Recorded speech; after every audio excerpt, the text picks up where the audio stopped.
There we go. Well, hello and welcome to our latest guest interview on From the Ground Up. This show is sponsored in part by Divina Skincare and Botanicals. I'm Carmen Milagro. I'm your host. I'm also an entrepreneurist, a certified CBD consultant and professional coach. I'm an author of the book called Truths About Hemp CBD. It's a guidebook for curious folks.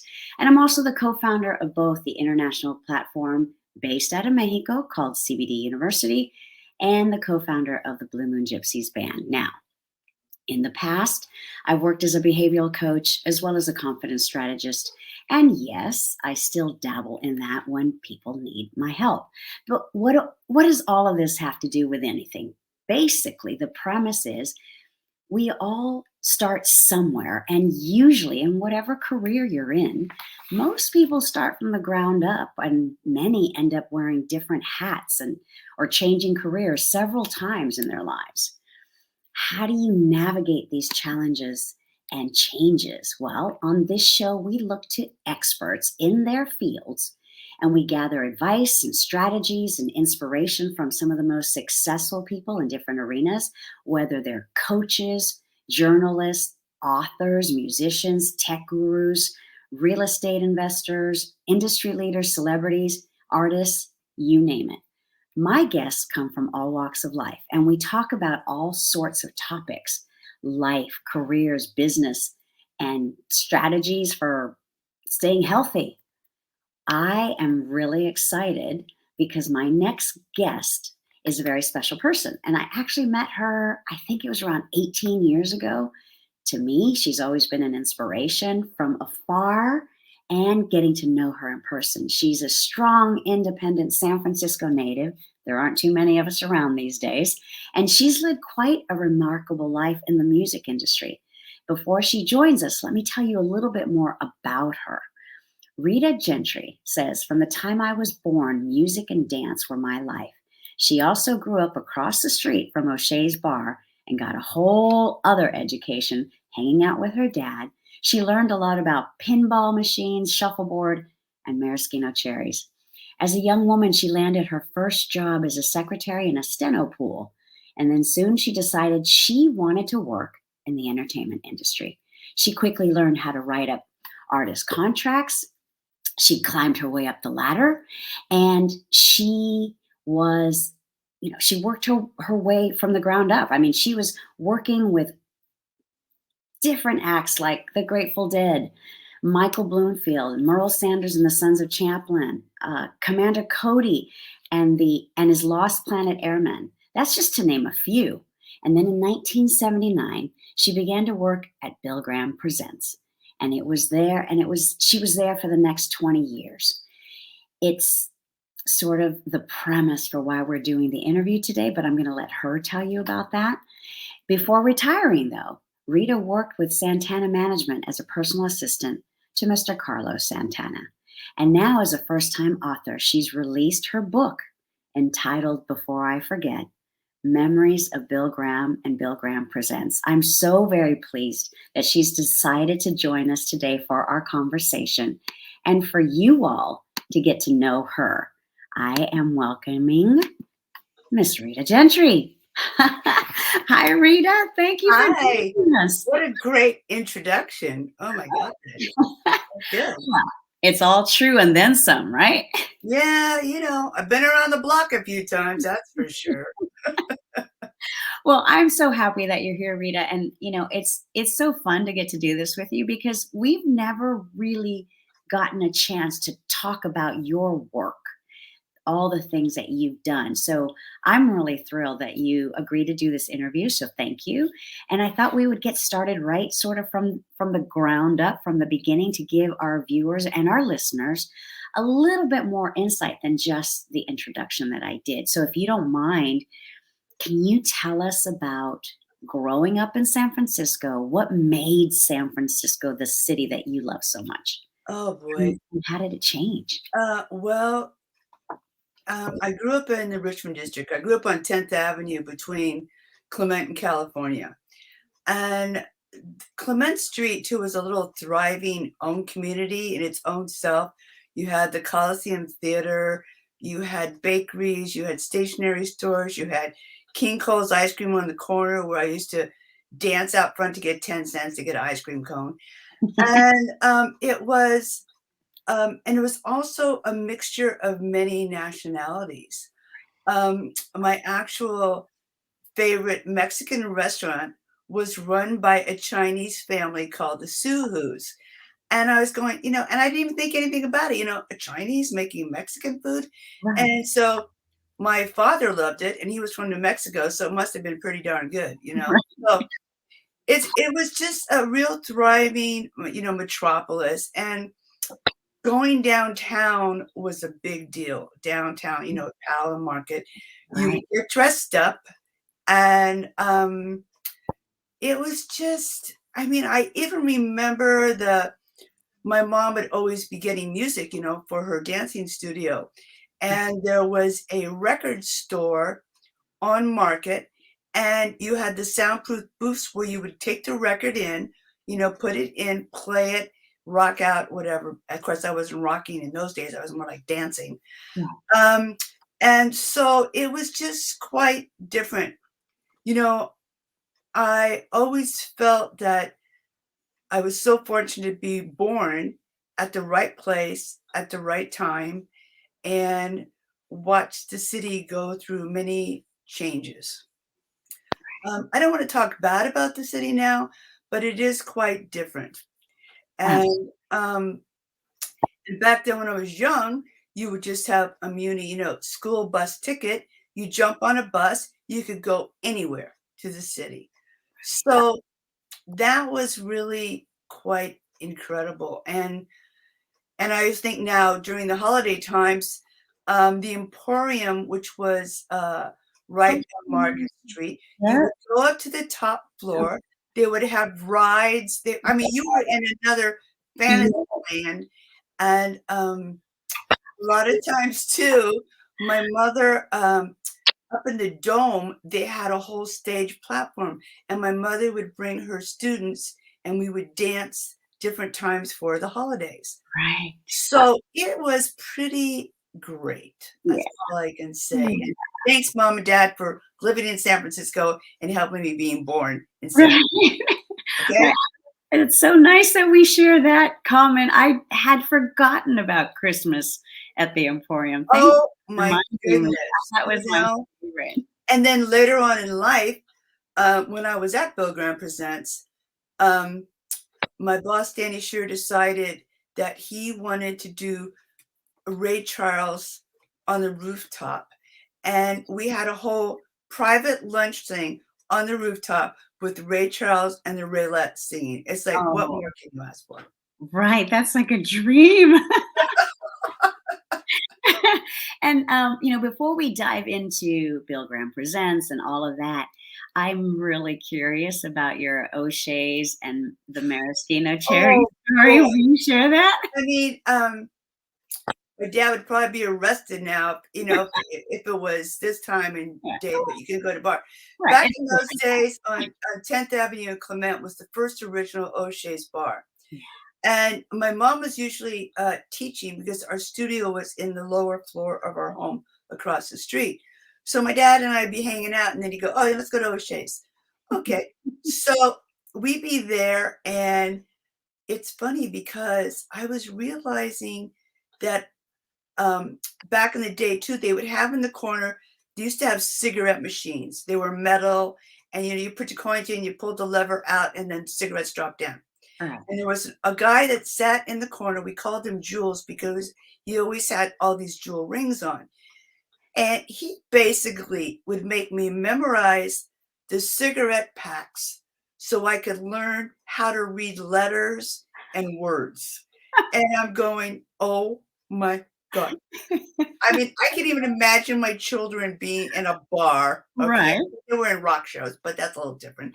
And some old geezer with no legs, and crutches from the world, it was from a World War that he got hurt. Right.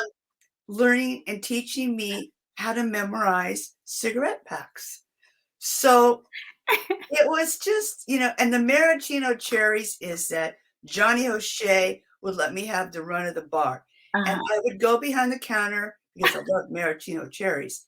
But one day I OD'd on maraschino cherries, and I will never eat another maraschino cherry as long as I live.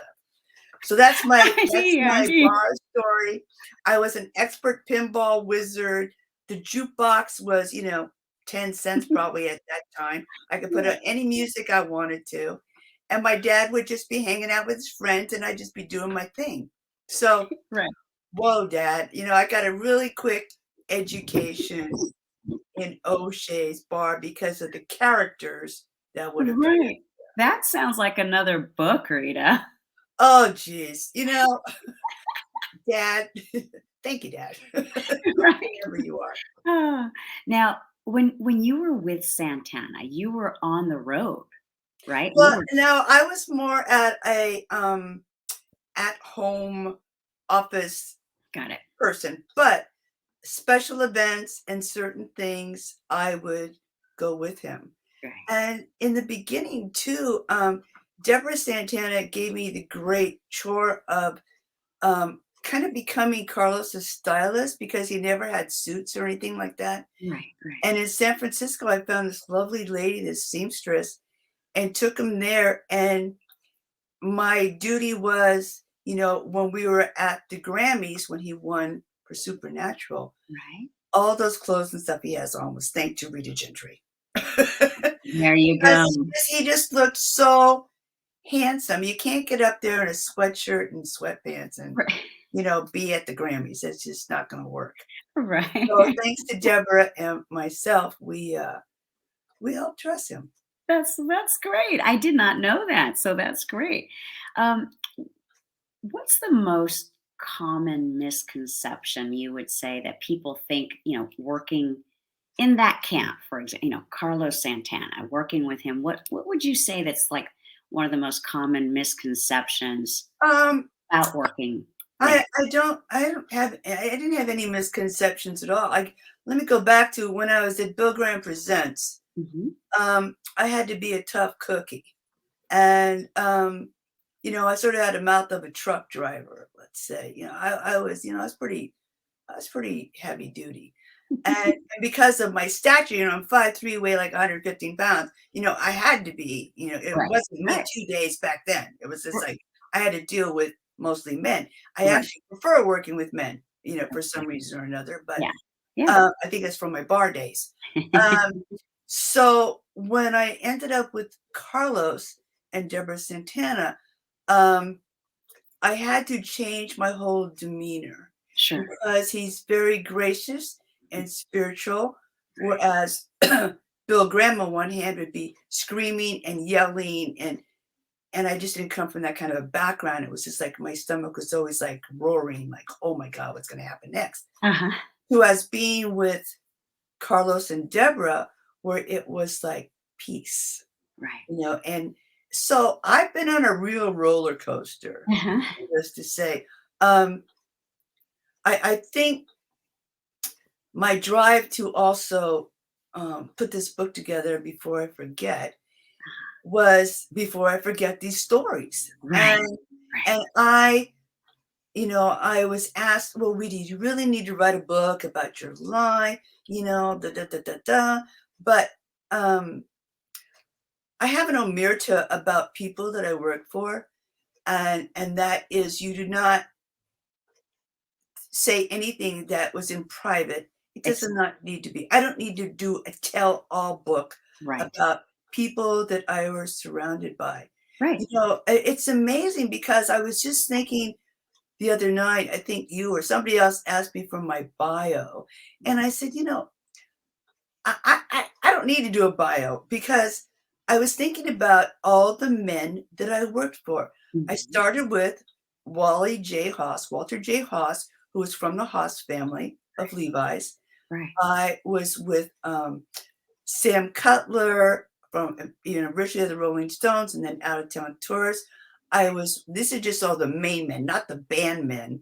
Right, I right. was with, Bill Graham. I was with, for a while, I worked for Peter Coyote. I Mhm. worked for, Carlos Santana. I Right. mean, that is like an A-list.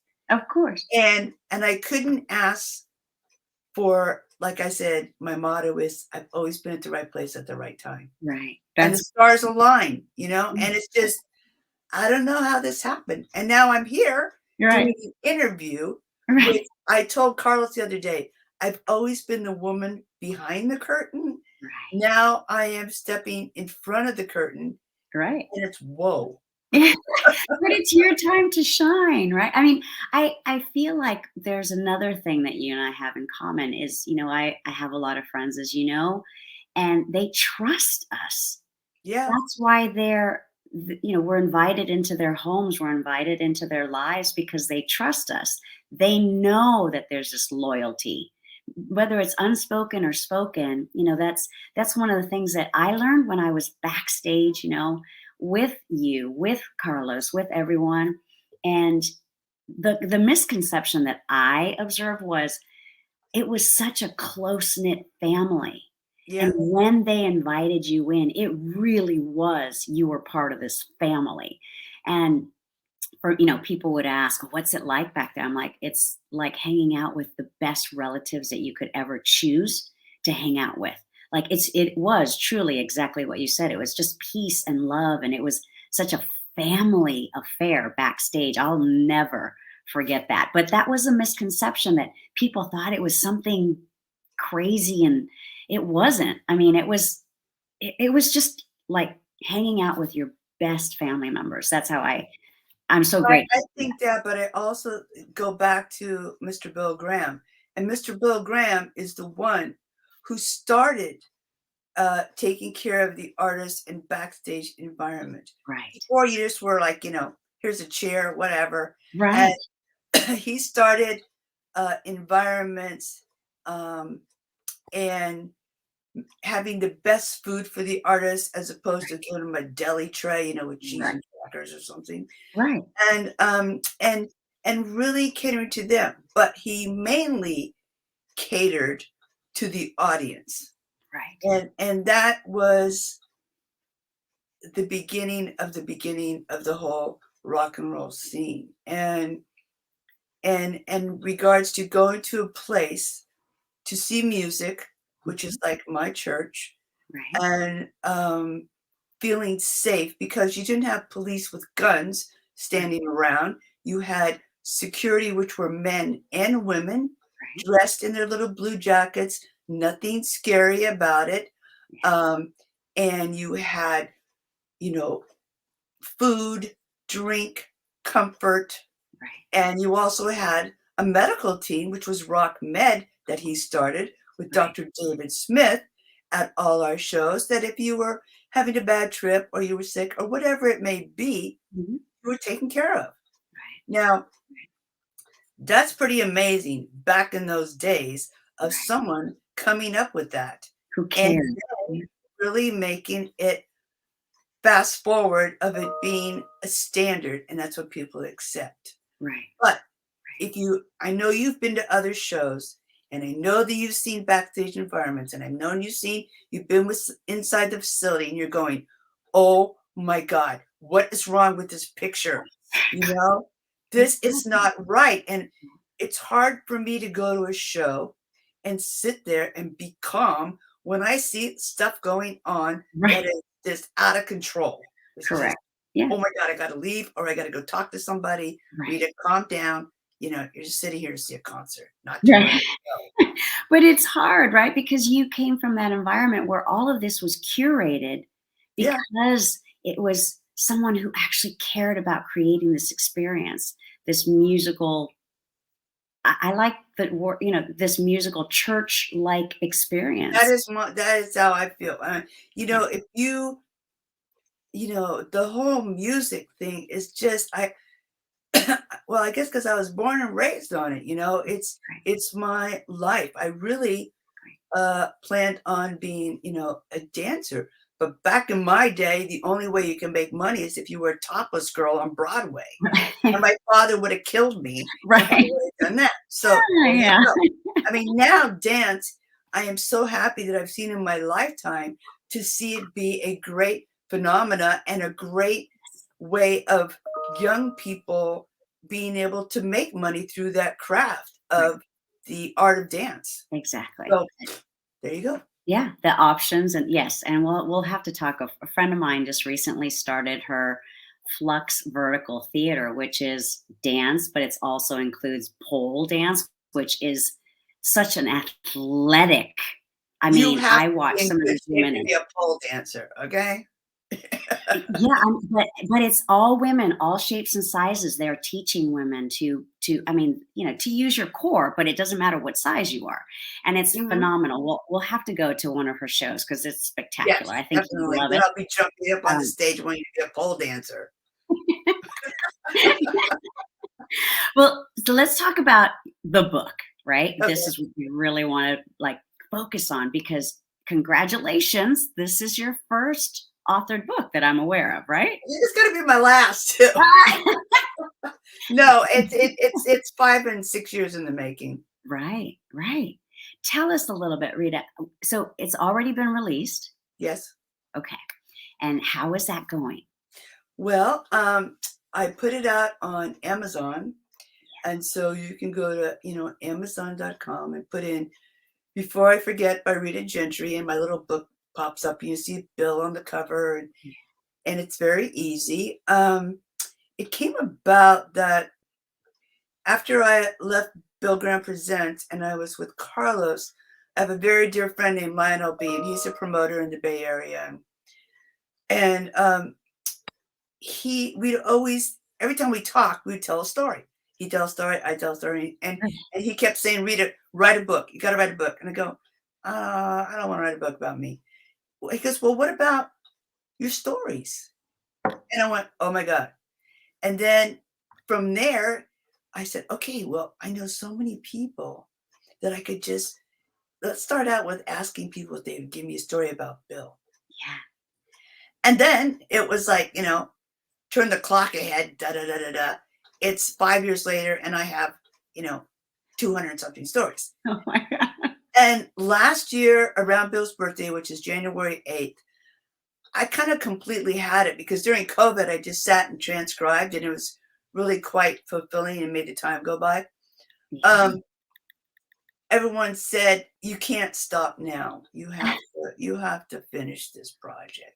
Right. And so I got a lot more stories, and the stars aligned, and I got a publisher that helped me, and the next thing I knew, it was done, and I waited till Thanksgiving to give my thanks and put it out to the universe, and the next thing I knew, oh my God, it's selling like hotcakes. And I'm going, this is fantastic because, well, I thought, well, at least the people within the book would buy the book because then they're in the book and, I Right. make a couple of hundred, sales, Yeah. whatever.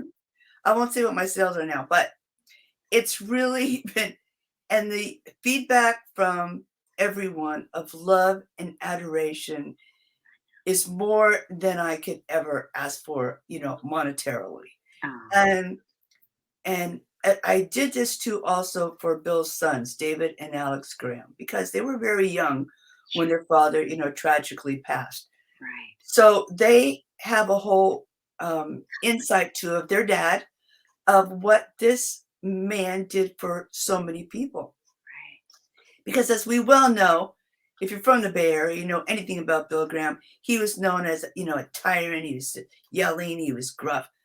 But inside, that guy was such a giving person too. And I'm so thankful. I have him and I have Carlos in my life. What more can I ask? Right. So it is a labor of love. And for you, those, if you're interested in the book at all, it's really an insight into the man, Bill Graham, and it's an insight into the people who made up Bill Graham Presents, because without these people, Bill could never have done what he succeeded to do. Sure.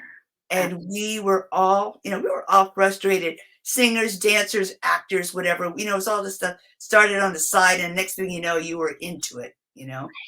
And so that is my legacy, is a time capsule in history of rock and roll in the Bay Area, which was absolutely fantastic. I'm so grateful. You were kind enough to let me read this before you released it. And I will tell you, I when I first got it, I think I was leaving on a trip. So I was like, oh, this is great. I'm gonna just start reading on the plane.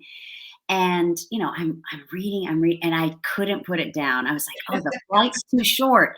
I just want, and then, but then I realized if I read it so fast, I'm going to get to the end so much sooner. And I decided I was going to slow it down because I started just reading voraciously, right? Just pouring through. I was like, oh my gosh, this is amazing. I grew up here. I remember this, or I was kind of young for some of it, but I Yeah. remember some things. And then I thought, oh God, don't, it's like eating the last piece of pie where you just want to savor every bite. So then I decided I'm going to read one story at a time. I'm going to slow it down, and I'm going to read it when I have completely zero distractions because I want to be in those moments. Mhm. And I'm almost done. I slowed it down that much where I'm almost done. And I'm so sad that every time I turn the page, I'm like, ah, Well, people are asking now, okay, are you going to do volume 2? It's yeah, like, oh my God. I mean, I could get, a hell of a lot more stories, but right. the other thing is that's great, I think, about, and I don't know how this happened, is that it's a book where you don't pick it up. You have to go from cover to the end. You can skip around. You can Yes. take it to the bathroom, whatever. It's very easy. It's an easy read. And since I am an older person now, the print is big enough for us elderly people that can read it better instead of a little teeny tiny print that I'm going, oh my God, I need a freaking magnifying glass to read this book. Okay. I And my wanted to eyes are thank you for strained. that as well. So yeah, so it's my age has really come into full fruition here in regards to I don't know, it's just the music scene now, you know, I like all kinds of music, Yeah. I mean, Yeah, absolutely. because I also learned from Bill when he would do concerts, back in the day in the Fillmore, you would have 3 completely different types of musical acts. And Yes. he did this in order to expand the Ex- brains of the people that were in the audience of there's other music besides just, rock and roll, right. Jimi Hendrix or whatever. Yeah. He had Gabor Szabo or Bolasete, I mean, the list goes on. Yeah. So, um, I think I'm also hoping that this will give, maybe some young people out there a little challenge to really step up to the plate and bring back, um, how it used to be. We need a new, revolution, I think, in music, besides, our life on this planet is we're trying to make it better, but it seems like we take 2 steps forwards and 3 steps back, and it's frustrating. But at the same time, I have hope. Yes, You know, exactly. I have hope. Just Absolutely. like Yeah. you, um, putting out there to the world is the best way you can of how to be a better, healthy, and more wonderful person. And I think that's always sort of been my thing too, is that, Oh, I want us to remember and that's how the title too. Unfortunately, on Amazon, there's a couple other books called Before I Forget, but it's kind of like, oh shit, Rita, you're getting up there in age and you may not forget, remember all these darn stories that are going on in your brain. So there you go. That's why I picked the title, and yes, I love it. it's so right on. I love it. What did you learn in the process of writing this book? What did you discover about, where the book, right, is discovering the different perspectives of people in the industry and Mr. Bill Graham? I learned um, from having to reach out to these people too of what a wonderful network of people are within the industry and the old timers that are still kind and faithful to people that you may have met like 20, 25 years ago.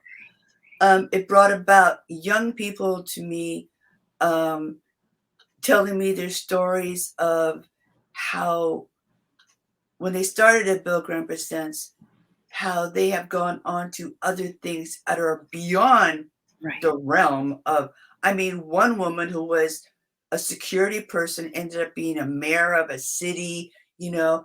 Another guy, and I don't know, he ended up writing like on Schitt's Creek, you know, that famous TV show. Wow. So there are all Yes. these people that just had Yeah. moments of spontaneity with Bill Graham or Bill Graham Presents that had taught them what to do. But back to what you asked me, it was for me a time travel trip because I would have to talk to these people, you Right. know, and I'd have to be, sometimes I have to be gracious where I really didn't want to be gracious, but I had to be, you know, nice. And because, you know, they're talking. And a lot of times people are talking about themselves, you know, they're Right. not like getting back to whatever it is you're asking them, you know, Right. whatever you're talking about. But it was, it just made me so thankful to, like I said, being in the time zone that we're in. I'm thankful now in the time zone. As long as I can live a little while longer, you know, and watch my little Stella grandchild grow up to at least remember me, that would be good. Um, and I thank my children for putting up with one crazy mom that was gone most of the time at a show or whatever. And sometimes my kids will say stuff like, "Mom, remember when you took me to this show?" And and I'm going, "Oh my God, that was like my dad taking me to O'Shea's bar." Okay, it was like the same thing. It was like, Right. "Holy shit, you know, this is bizarre." Whatever. That's great though. That's great. Oh, what's next for Rita Gentry? Are you? I don't Um, have to ask you. Would what's you consider writing the volume 2 or another book? I mean, you would you know, consider it? it's really I have to like give my head a rest for a minute, but Sure.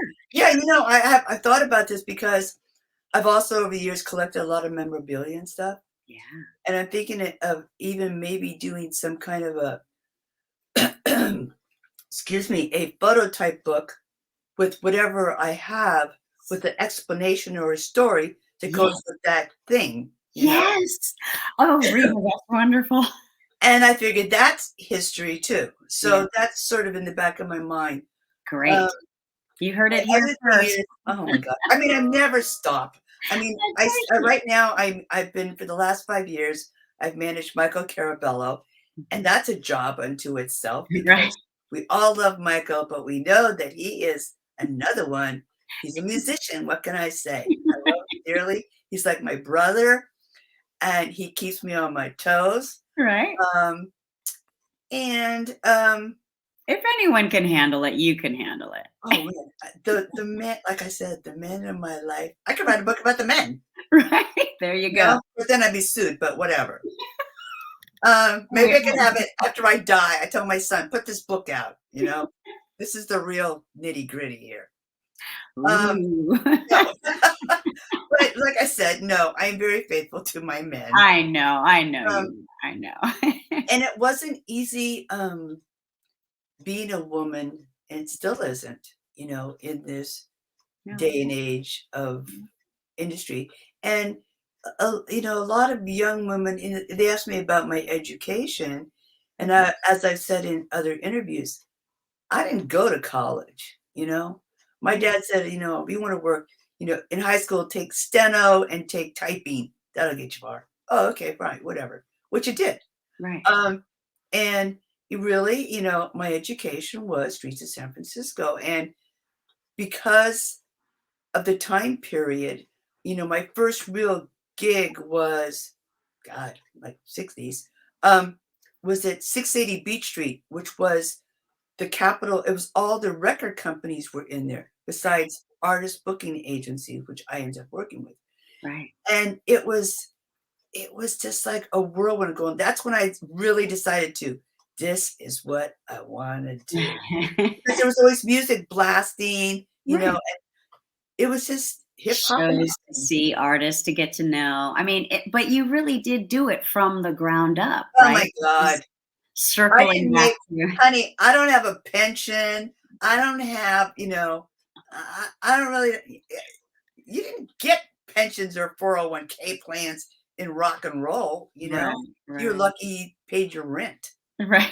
So, for the love of music, but it has paid off in the end because the best thing is, I've met you. I've met so No, many people. I know. I have so many friends I Yes, feel that love me. yes, And what more can I freaking ask for? right. Nothing. Exactly. And I my mean, family's good. And yeah, my kids didn't turn out to be drug addicts, alcoholics, whatever. They're good people. yep. So I did something right along the way. You did many things right, Miss Rita. Hallelujah. I appreciate you so much. Thank you for I mean, I know you mentioned that your book is available on Amazon.com. Is there any other way to get the book? Can No, if you are a lowly author as me, you don't get to go to, a bookstore, whatever do you think? I mean, I think eventually Mm. something's gonna happen, I but right now it's all by Rita Gentry. right, And right. like I said, even if it stops tomorrow, it's great because I did it. Yes. It's done. Cross that off my bucket list of Yes, things to do. absolutely. And I just wish that we could all get healthy and just be thriving with some new music. Yes. I need someone to stand up in front of a microphone, belt out a song, give me the goosebumps, the neck thing, and go like, whoa, Yeah. you know. So And that's beautiful. That's what more could we ask for? music is definitely a Right. healing process. It is. It is. And it's so I'm so happy that you said that because music is life to Mhm. me. And even the healing components, but it's also about, it's connecting to people, it's sharing something. You could come from completely different parts of the world and totally different backgrounds. But when you're sitting next to someone at a show, you're all there for that one reason, and it's the music, the artist, the experience, and that's the power of it all, right? And if you don't want to get up and dance, then you got a problem. You know, uh, Yes, I, I love that. I'll be at something where I'm just totally rocking, and I'm looking at these people. They're sitting there like this. Like, are you kidding me? What's wrong with you? I'm gonna slap you alongside your head. Get up, start dancing. What's the deal? Dancing's good for you. It's good for the soul. That sounds like that's where we should leave this, I think. I know I want to be respectful of your time, and Oh, I'm so happy that we got to do this. Do you have I mean, you already gave us a whole list right. of Rita-isms, right? But what advice would you give to young people, either up and coming in the industry or just in life in general? What's Rita Gentry's advice to young Um, people? I think it's really weird. It's coming to mind is don't lie, cheat, or steal. That's like the first thing. Right. It's that It's you that have to simple. work hard and don't give up. I mean, I see young people now that, well, what am I going to do well, just figure it out and do it, and if that doesn't work, then you go on to the next thing. But um, you have to find within yourself the love of whatever it is, whether it's art, whether it's, race car driving, whatever it is, you have to figure it out. You can just be bouncing around forever in space and never get the full feeling of life. So that's my thing is just hard work, and you can't give up because if you give up, then you're a loser. And that is just not in my thing. Right, it's not in your DNA.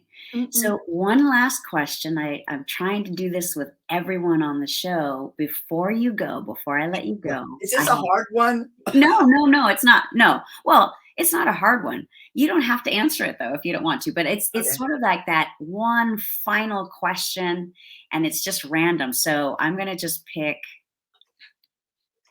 okay. I like this one. What is Rita Gentry, what is your definition of happiness? I think I know the answer. Music. What's your definition of happiness? Um, like I said, music. My definition of happiness is um, being happy with oneself. You know, Oh, of that's beautiful. of being having power over yourself and not being controlled and being free. You know, and my old hippie saying is "Be here now," and that was one of my books back in the '60s. You know, and oh, this is making me cry. Oh, Um, it's really it's really wonderful. I mean, I'm alive, you know. People around me my age and musicians, they're dropping like flies.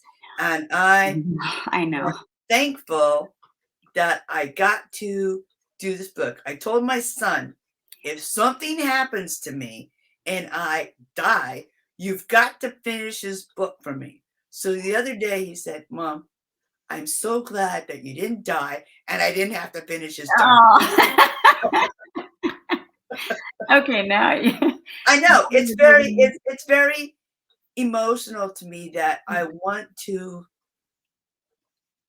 in some way, you know, leave this planet with something, and I did. When I mailed that book off to the Library of Congress, I went, "Holy shit, I really did it. You It's did. gone. Bill, I did it. You sent me your light, and there you go."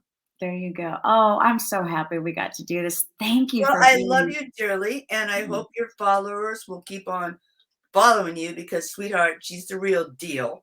aw. And like I said, if you wanna just sit around and read some cool stories about back in the day, um, just buy the book, Yes. And it's called which is called Before I Forget, and be sure when you go to Amazon, put in by Rita Gentry, so it doesn't you don't end up in some other book land. And, and I think that, you know, it's reasonably priced and it's all good. What can I say? Yes, And I thank think I've you. said it all. This has been amazing. Thank you for your time, for sharing this part of yourself here on this show. Um, Carmen, you I got me think emotional, man. I That's not my forte. I don't cry, you know. I really don't I cry. know. But this was like, I know. whoa. Yeah, I appreciate you so much. Thank you. Thank you, We honey. are I talked to Janie today. We're definitely gonna do lunch when she's in town, so that's Okay, on our bucket list to do sounds good because to we 'cause me. we've never done that, so we're gonna do that. Good. All right. Thank you so much for your time. Thank you again for everyone who is watching and listening. You've got to get this book. It is a part of rock and roll history like you've never heard before. Before I Forget by Rita Gentry. And that is our interview for today with Rita. Miss Rita, thank you so much. Thank I you, love my you. dear. I love you too. I'll see you soon. Peace out, everyone. That wraps it up for today, everyone. I appreciate you all being here. You've really got to get this book because I'm telling you, you will not want to put it down. You are going to get inside stories about what really happened at certain, you may have even been at some of these shows and some of these concerts. And now you get this extra slice of history, and it's Miss Rita's legacy. It's her gift to us, those of us that love music in any shape or form, whether you're an artist or whether you're an appreciator, you will love this book. I'm telling you, I couldn't put it down. And then I had to slow it down because I do want to enjoy every single word and every story. Um, just thank you again. I'm so excited about this book. And, you know, it was emotional. It is emotional when you hear some someone's project, their passion for it, and then you see it come to life. It's like when you're writing a song, it starts out as an idea and then you complete it. I'm just so proud, and I'm so happy to be able to share a little piece of this journey with Miss Rita, and I'm excited. So, thank you again to all of you for tuning in. As I've said before, transformational success starts with the truth and from the ground up and from the inside out. There's no reason not to lead with your heart in music and business and art. In fact, I think that's how you become even more successful, when you are out there doing good things and you are trying to make the world better for the next generation. My name is Carmen Milagro. I wish you all a healthy lifestyle, and as you continue to build your wealth and build your life, I hope it is filled with happiness and joy, and always, always, I hope it's filled with music. This show has been sponsored in part by Divina Skincare and Botanicals. Until next time, I'm Carmen Milagro. Thanks for joining us. Bye-bye, everyone.